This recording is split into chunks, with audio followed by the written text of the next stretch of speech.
And back here in Western New York, many are celebrating the first night of Hanukkah with a menorah lighting ceremony on Maple Road. 2 on your side's Chelsea Swift was there. She joins us now in the studio after speaking with local religious leaders about safety concerns that come after recent attacks. Chelsea? Courtney, religious leaders say while extra security measures are in place for several Hanukkah celebrations this week, one rabbi says this violent attack will not stop the local Jewish community from coming together.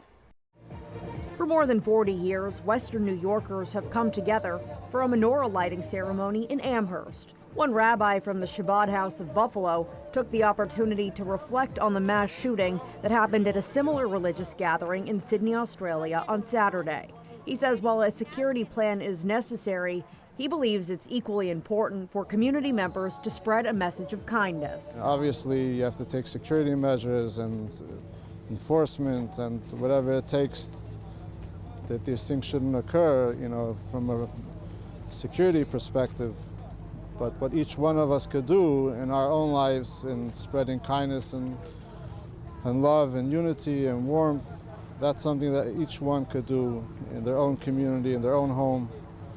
And that has an effect, a little light expels a lot of darkness. Local security expert Jeff Ronaldo says violent attacks like the one in Sydney often make organizations rethink their ability to host events, as well as the kind of security measures that will be needed. Churches, synagogues, houses of worship, they're coordinating with their own security teams, they're hiring contract security, but most importantly, they're coordinating with local law enforcement so that they're aware of these events so that they can have plans in place to appropriately police them and ensure for everyone's safety. Ronaldo shares advice for those attending events. He says one thing to pay attention to is where the emergency exits are. How could you get out of that space if you had to?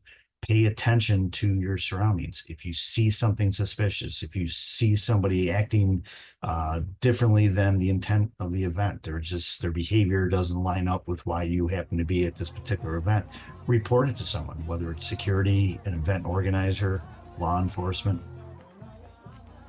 Buffalo Jewish Federation releasing a statement reading in part, quote, Federation is in close coordination with law enforcement at the local, state, and federal levels. This is the power of our Secure Jewish Buffalo initiative. You can read the full statement on our website, WGRZ.com. On your side, Chelsea Swift, Channel 2 News.